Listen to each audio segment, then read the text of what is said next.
Okay, nationalism.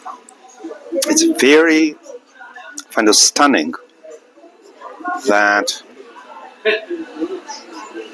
I mean I'm Americanism has become a cult now.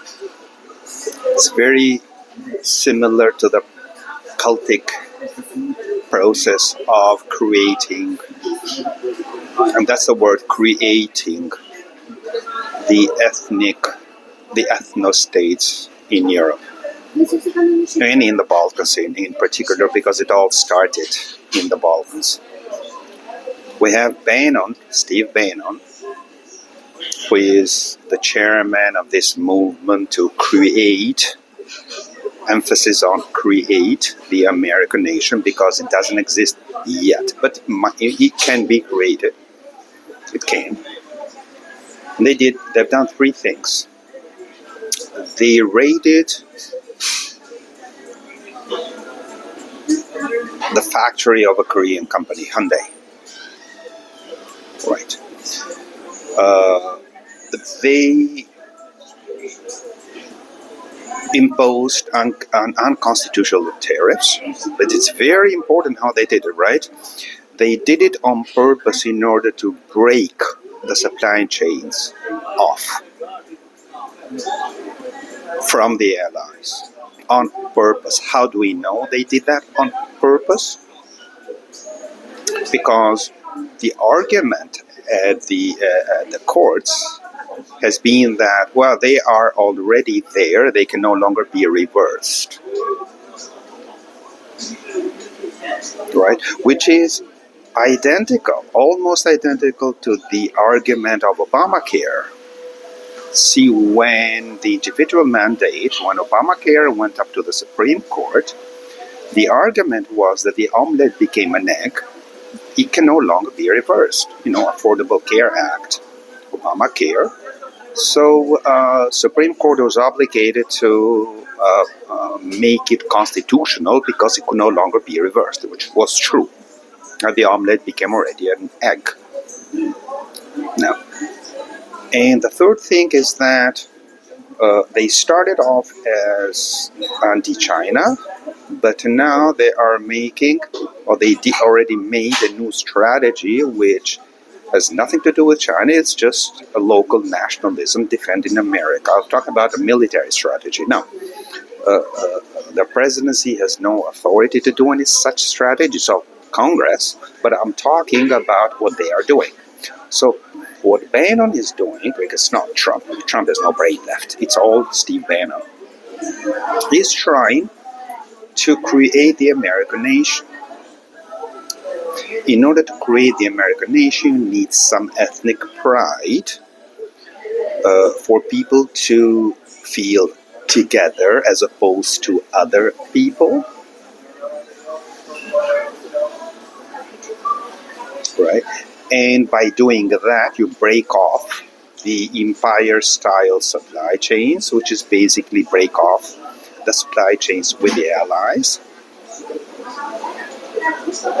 And by doing that, you incur a decline of the standard of living, but it's worth it because you are now an ethnicity, an ethno-state. Now, this is the typical behavior of an ethno-state, of an extreme ethno-state, with the three extreme ethno-states which accept a lower standard of living, a self-economic implosion in return for, in their point of view, ethnic survival. We have three extreme cases. We have Iran, we have Russia, and we have Serbia. Now, in the Serbian case, it's a religious ethno-state. It's not a pure ethno-state because there is no Serbian ethnicity. The ethnicity is Serbian, Croatian, Bosnian, Montenegrin.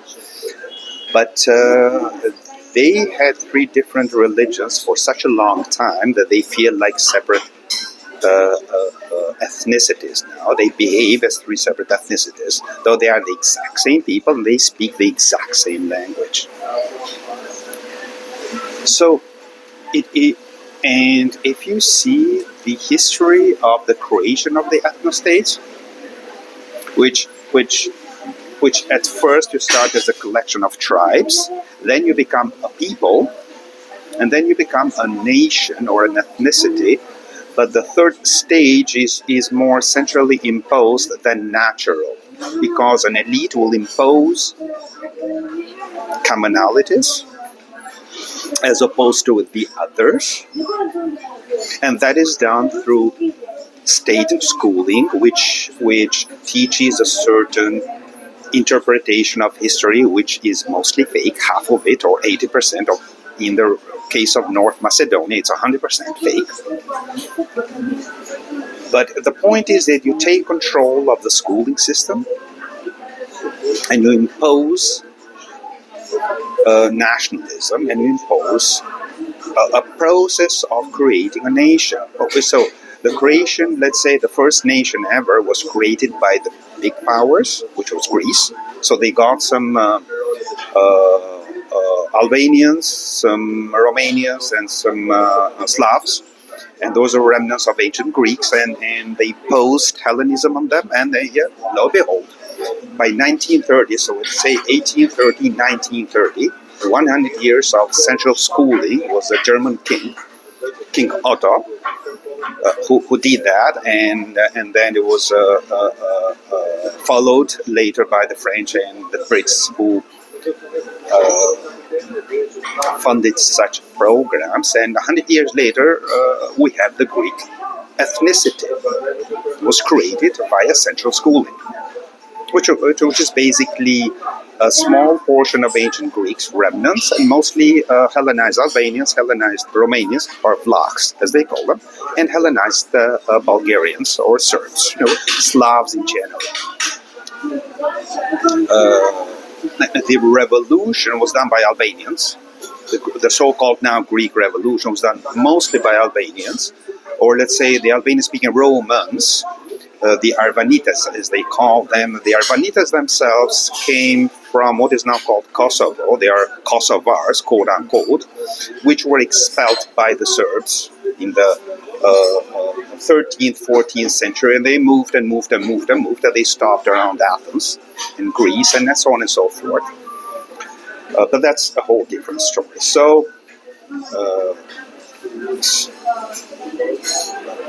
and we can track the creation, the centrally imposed creation of ethno-states. For example, the French ethno-state was created, let's say, by 1915, after 6 decades of imposed central schooling by Paris, which ensued in the erasure of all other local languages, remaining only the Persian French.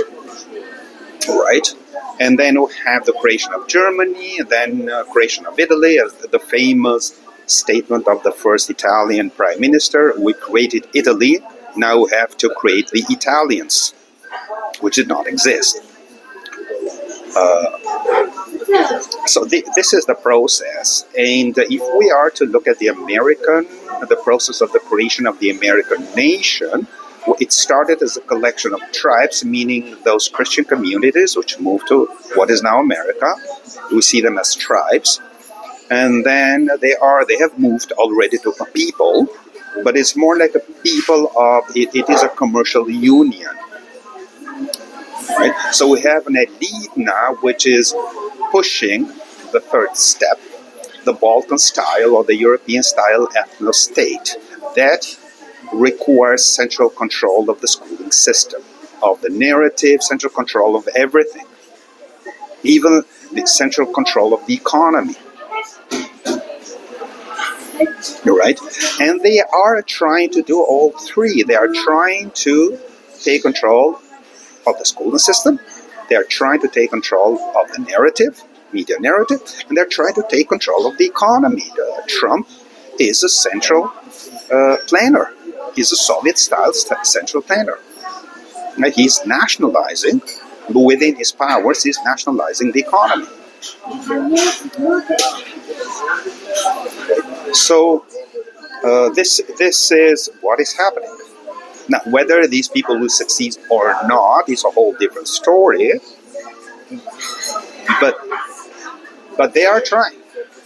There is an attempt underway to move to the third step to actually create the American ethnicity, the American nation. And of course, there are portions of Washington, D.C. political elite which oppose that or remain neutral. That would be the Pentagon, the military. That is Steve Bannon, day after day, day after day, day after day, talking about taking control of the Pentagon. There isn't a single day that Bannon doesn't talk about taking control of the Pentagon, and he knows that the only hindrance to creating a Balkan style or a European style ethno states, American ethno states, is the Pentagon.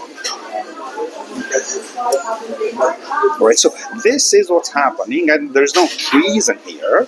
It's just a matter of ideologies, clashing ideologies. Now, Americanism uh, has become some kind of a cult, a religion.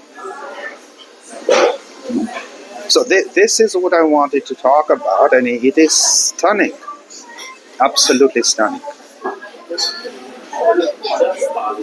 absolutely stunning. So to sum this up, everything is bad. Everything will get worse. No light at the end of the tunnel. No hope, and the worst is yet to arrive. You have a beautifully fantastic day today. Bye bye.